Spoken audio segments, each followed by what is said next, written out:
Hi and welcome back. This is Rachel from this lovely little farmhouse.com, and today we are going to be talking about pigs. The truth about Kune Kune pigs.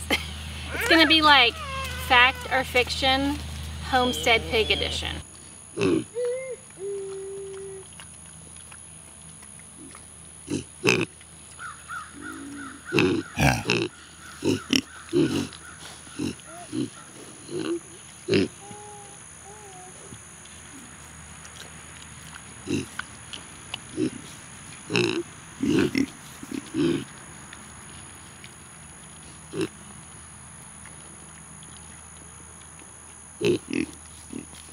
Before we got the pigs, the Kune Kunes, I researched tons about, all the different things about them. A few different heritage breeds kind of were our choices, and so we decided on the Kune Kunes, and we got them in March. It's now the middle of September. It seems like we've had them so much longer than that. I was shocked when I went back to look and see how long we've had them. I really thought it was longer than that. So we've had them since March. It's mid-September, and so these are the things that we have found to either be true or not true of what people say about Kune Kune pigs. And I have notes because if I don't, I will forget. If you can see, I'm about 5 months pregnant, don't get a lot of sleep, so if I don't write it down, I don't remember it. So, the truth about Kune Kune pigs. So, we'll start off with the big one. This is the big one. The big thing that people say about Kune Kune pigs. They are grazers. They're pasture pigs and they don't root. Is that true? No. They do root. So I'm going to show you the pasture area that they have been living in since March, and as you will well see, it is completely rooted. When we moved, it was actually just a temporary place for them. It actually was our backyard. We didn't really have anywhere else at the time that we got them. We thought it would be okay because supposedly they really don't root. Well, it kind of looks like the surface of the moon. Like it's completely rooted in.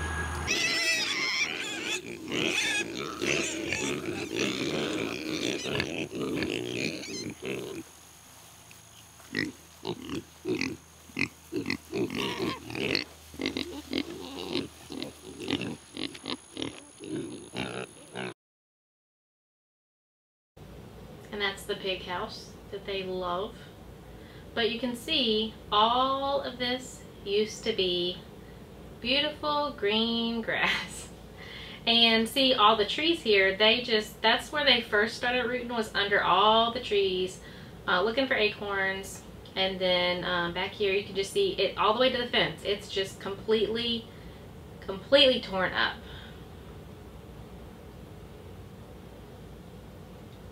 And it actually used to look a little bit worse. They, after it rained a ton, it kind of smoothed it all out.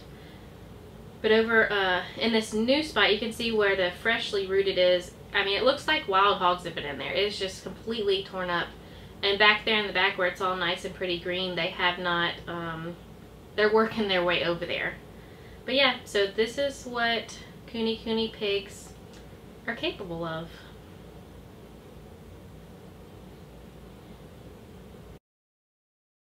However, I will say, I'm not gonna claim that all Kune Kunes root, because there probably are some that don't. There probably are some that really just graze.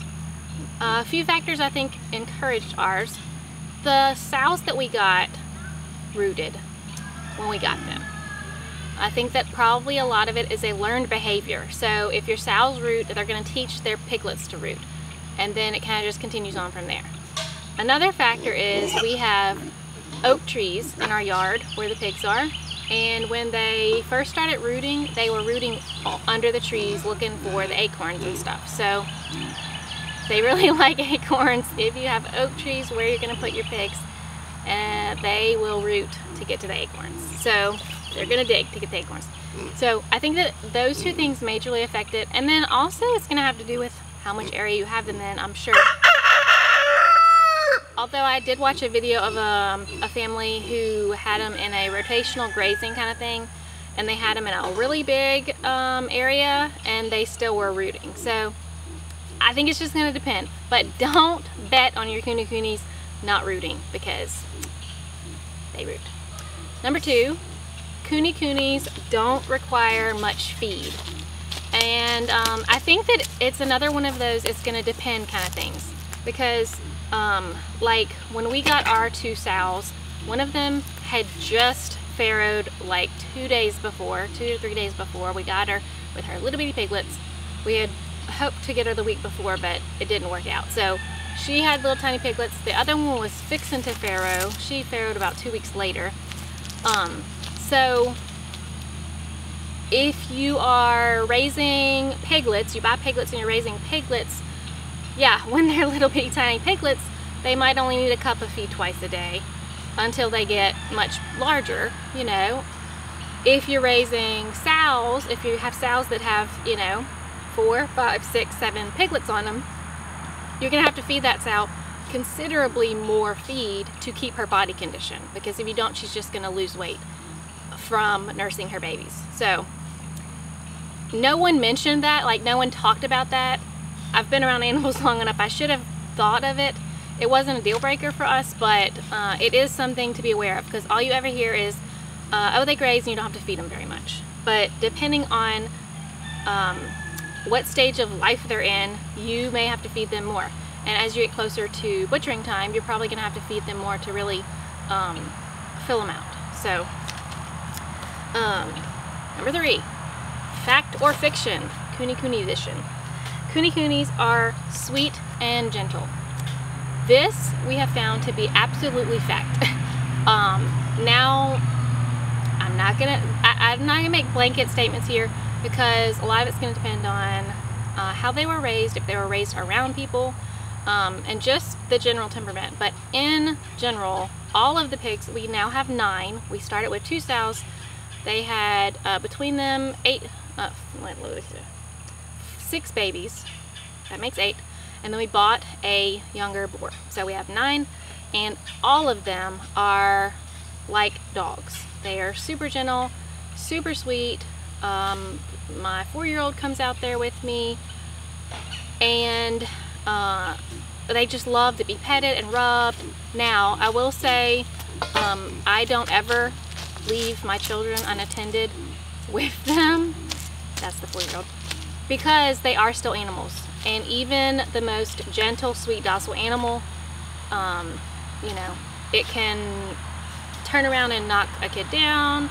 It could be eating and, you know, bite it, trying to get the food away. So I'm super cautious on that. A lot of people are not. That's just me. I would never leave my child unattended or unwatched with a boar. That's just personal preference for me. I think intact adult male animals are just too dangerous, too unpredictable. A lot of people will argue that, and that's fine if that's what you want to do, but I personally would never leave my child with one.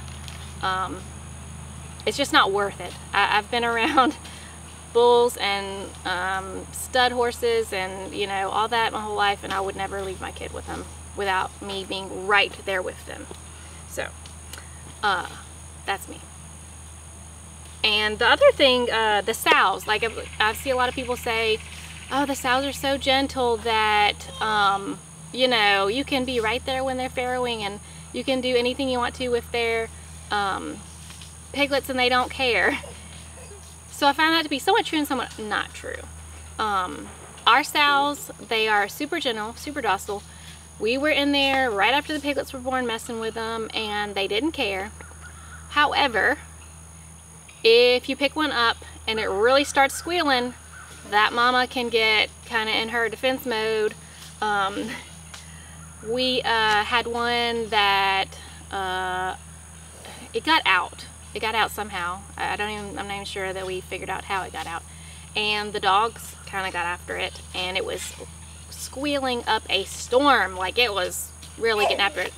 And those sows just about were ready to break down the fence to get through there to the dog to get to the piglet.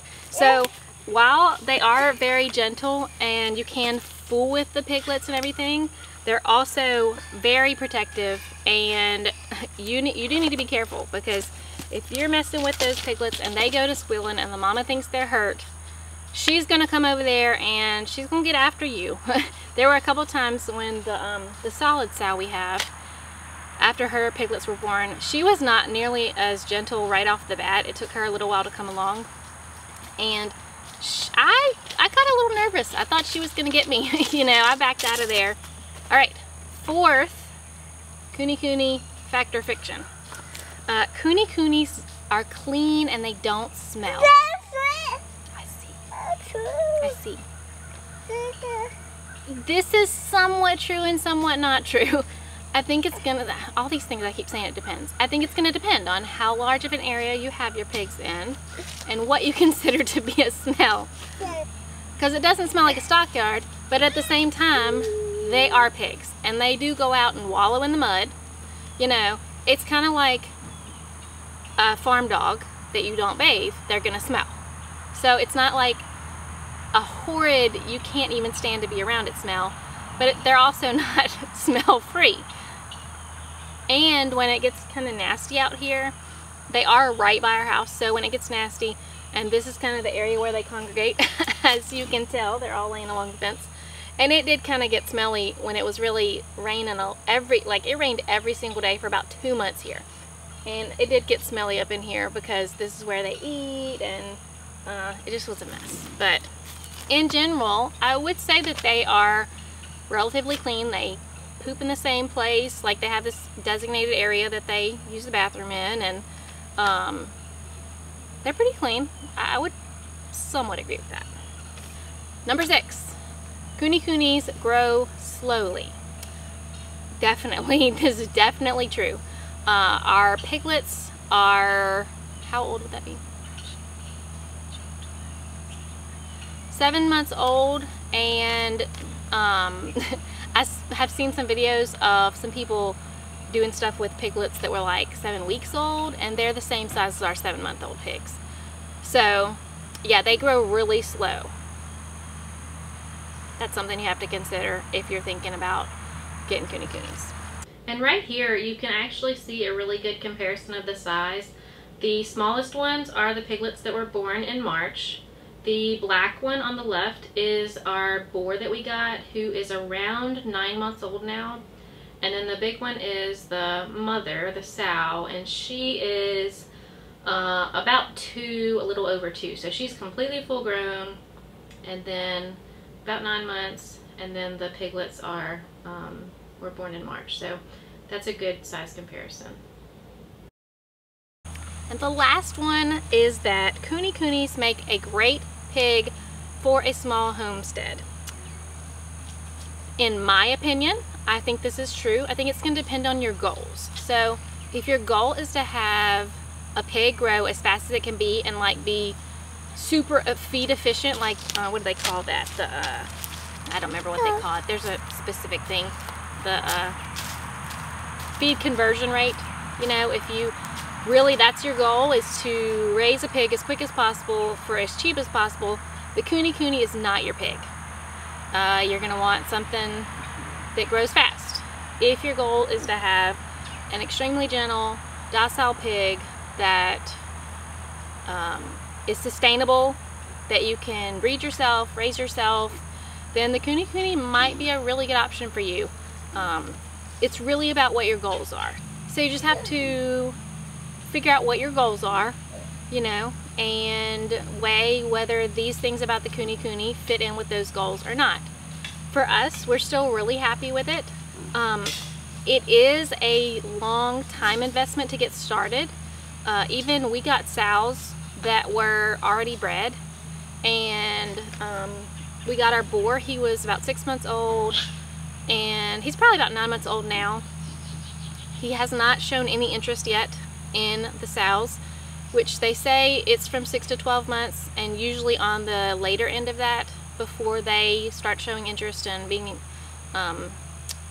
breeding. Not necessarily that they're not sexually mature, they just don't show interest and start breeding until that age frame for the males. So it is a long time investment, even getting grown sows and a close to mature boar. But once you hit that rollover point, like once you get to the point where you have mature sows and you have a mature boar, you can keep a steady rollover of piglets coming in so that you have a steady meat supply. So even though they take long time to mature, if every 6 months you have a new batch of piglets, then it'll be a steady supply once you get to that point of having them coming in, like getting new piglets. So I hope that makes sense. I hope this was helpful. If you have questions, leave a comment. I will do my best to answer. We're not, you know, Kune Kune experts, but we have had them for a while, and we have learned a lot of different things about them in that time. And as you can see, they're quite happy. I am very pleased still with our pigs. I really love them. I did not expect to love pigs. It was quite a shock how much I enjoy them. And I think it's their temperament. They're just so sweet and gentle. You go out there and they roll over on their back for belly rubs. Like, they literally do that. It's hilarious. So anyway, I hope this was helpful. And yeah, so see y'all in the next video. Thanks for joining today. Bye.